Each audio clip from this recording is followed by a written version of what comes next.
کہ اللہ مسبب الاسباب ہے، وہ اسباب کا پابند نہیں ہے، وہ اسباب کا محتاج نہیں ہے، اسباب اس کے محتاج ہیں۔ اگر یہ یقین ہے تو اللہ پر ایمان ہے۔ دنیا میں شاید کسی اور چیز کے لیے لوگ اتنا انتظار نہ کرتے ہوں، لیکن انڈیا میں گورنمنٹ جاب ایک ایسی چیز ہے جس کے لیے لوگ اپنی جوانی تک داؤ پر لگا دیتے۔ میں بھی ان میں سے ایک تھی۔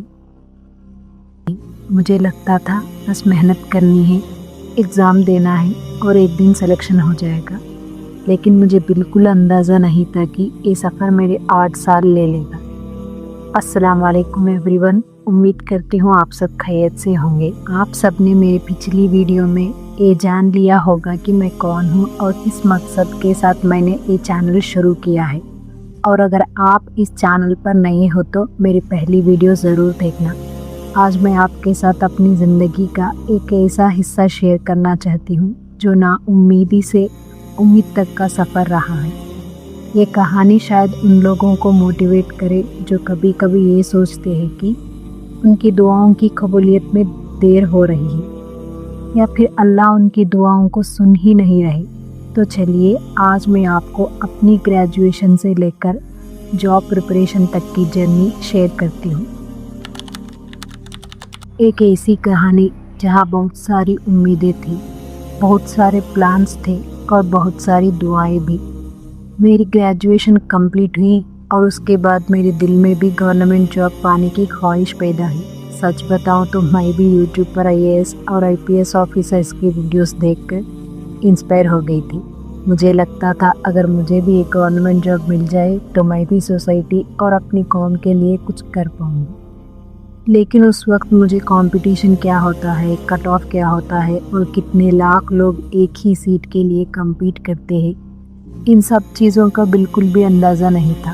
میں بس اتنا جانتی تھی کہ پڑھنا ہے، ایگزام دینا ہے اور سلیکشن ہو جائے گا۔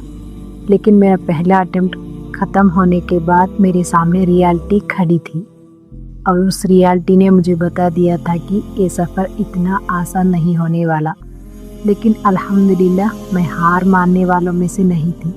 میرے پیرنٹس نے مجھے اتنا سپورٹ کیا تھا کہ ہر بار گرنے کے بعد بھی میں دوبارہ اٹھ کر کھڑی ہوتی تھی۔ ایک وقت ایسا بھی آیا جب میں نے اللہ سے یہ دعا کی، یا اللہ اگر میرے نصیب میں یہ جاب نہیں لکھی ہوئی تو میرے امی ابو کی خوشی کے لیے میرے حق میں قبول فرما دے، کیونکہ میں ان کے چہرے پر اداسی نہیں دیکھ سکتی تھی۔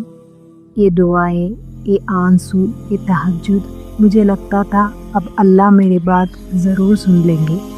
لیکن دن ہفتوں میں بدلتے گئے، ہفتے مہینوں میں اور مہینے سالوں میں۔ میں محنت کرتی رہی، لیکن میری محنت کا وہ پھل مجھے نہیں مل رہا تھا جس کا میں انتظار کر رہی تھی۔ میں بہت سی راتیں آنسو میں گزاری ہے، اور گھر میں شاید کسی کو اس کا اندازہ بھی نہیں تھا۔ مجھے ڈر لگتا تھا کہیں میں اپنے پیرنٹس کے لیے ایک فیلیور بیٹی بن کر نہ رہ جاؤں۔ اس ڈر کی وجہ سے میں نے لگاتار 8 سال تک کوشش کی، لیکن پھر بھی مجھے کوئی راستہ نظر نہیں آ رہا تھا۔ اور سچ کہوں میں تھک گئی تھی، میں ٹوٹ گئی تھی۔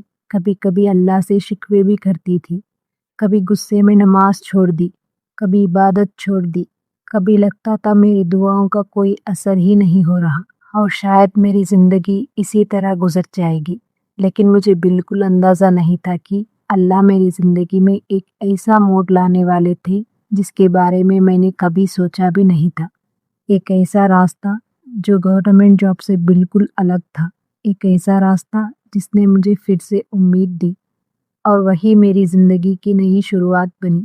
لیکن اس کہانی تک ہم پارٹ 2 میں پہنچتے ہیں۔ اگر آپ میری جرنی کا اگلا حصہ دیکھنا چاہتے ہیں تو چینل کو سبسکرائب کرنا مت بھولیے۔ اپنی دعا میں یاد رکھیے۔ السلام علیکم۔